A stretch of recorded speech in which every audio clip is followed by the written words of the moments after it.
Hello नमस्कार दोस्तों, आप सभी का हमारे चैनल जीपी इंस्पायर्ड में स्वागत है। आप सभी बरसाना के बारे में तो खूब सुने होंगे, क्योंकि वही तो वह स्थान है जहां हमारे कान्हा की प्यारी राधा रानी रहती थी। बहुत ही सुंदर सत्य कथा है और प्यारी कहानी है, तो सुनने के लिए वीडियो में अंत तक बने रहें। और अगर आप इस चैनल में नए हैं तो चैनल को सब्सक्राइब करके बेल आइकन प्रेस कर लीजिए। एक संत बरसाना में रहते थे और रोज सुबह उठकर यमुना जी में स्नान करके राधा जी के दर्शन करने जाया करते थे। यह नियम हर रोज का था।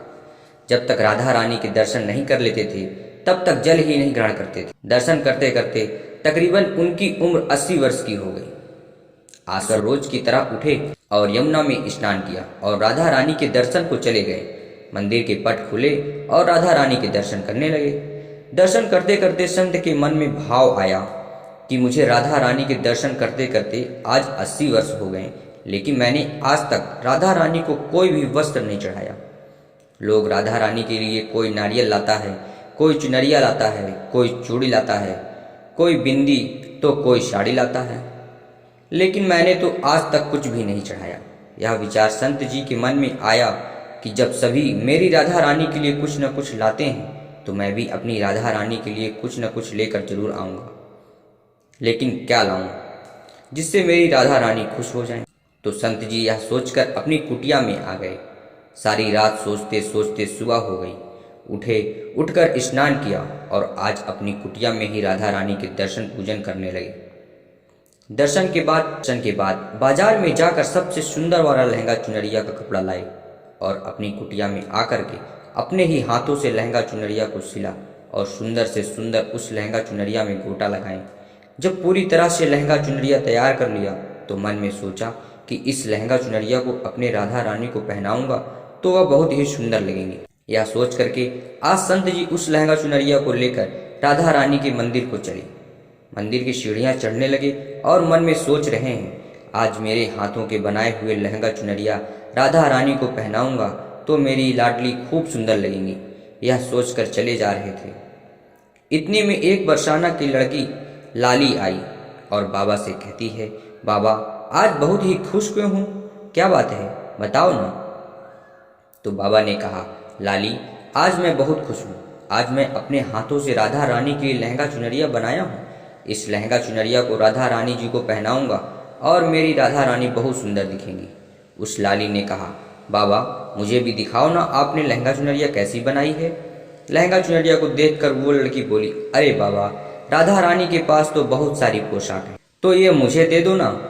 तो महात्मा बोली, बेटी तुमको मैं दूसरी बाजार से दिलवा दूंगा, या तो मैं अपने हाथ से बनाकर राधा रानी के लिए लेकर जा रहा हूँ, तुमको और कोई दूसरी दिलवा दूंगा। लेकिन उस छोटी सी बालिका ने उस महात्मा का हाथ पकड़ लिया, बाबा यह मुझे दे दो। पर संत भी जिद करने लगे, दूसरी दिलवाऊंगा, यह वाली नहीं दूंगा। लेकिन वो बच्ची भी इतनी तेज थी कि संत के हाथ से छुड़ाकर लहंगा चुनरिया छीनकर भाग गई। अब तो बाबा को बहुत ही दुख लगा कि मैंने आज तक राधा रानी को कुछ नहीं चढ़ाया, लेकिन जब लेकर आया तो लाली लेकर भाग गई। मेरा तो जीवन ही खराब है, अब क्या करूँगा। यह सोचकर संत उसी सीढ़ियों में बैठकर रोने लगे। इतने में कुछ संत वहाँ आए और पूछे, क्या बात है बाबा आप यहाँ क्यों रो रहे हैं। तो बाबा ने उन संतों को पूरी बात बताई। संतों ने बाबा को समझाया और कहा कि आप दुखी मत होइए, कल दूसरी लहंगा चुनरिया बना के राधा रानी को पहना देना, चलो राधा रानी के दर्शन कर लेते हैं। इस प्रकार संतों ने बाबा को समझाया और राधा रानी के दर्शन को लेकर चले गए।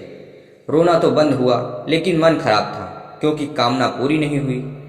तो अनमने मन से राधा रानी का दर्शन करने संत जा रहे थे और मन में यही सोच रहे हैं कि मुझे लगता है कि किशोरी जी की इच्छा नहीं थी, शायद राधा रानी मेरे हाथों से बनी पोशाक पहनना ही नहीं चाहती थी।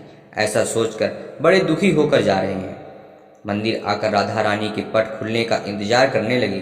थोड़ी देर बाद मंदिर के पट खुले तो संतों ने कहा, बाबा देखो तो आज हमारी राधा रानी बहुत ही सुंदर लग रही हैं।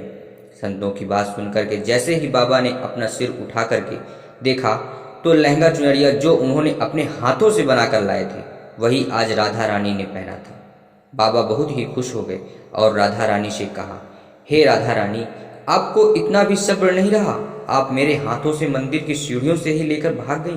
ऐसा क्यों? सर्वेश्वरी श्री राधा रानी ने कहा, बाबा आपके भाव को देखकर मुझसे रहा नहीं गया, और यह केवल पोशाक नहीं है, इसमें आपका प्रेम है, इसलिए तो मैं खुद ही आकर आपके पास लहंगा चुनरिया छीन कर भाग गई। इतना सुनकर बाबा के भाव विभोर हो गए और बाबा ने उसी समय किशोरी जी का धन्यवाद किया। मित्रों, आपको यह कहानी कैसी लगी हमें कमेंट कीजिए। अच्छी लगी तो वीडियो को लाइक करके चैनल को सब्सक्राइब कीजिए। धन्यवाद।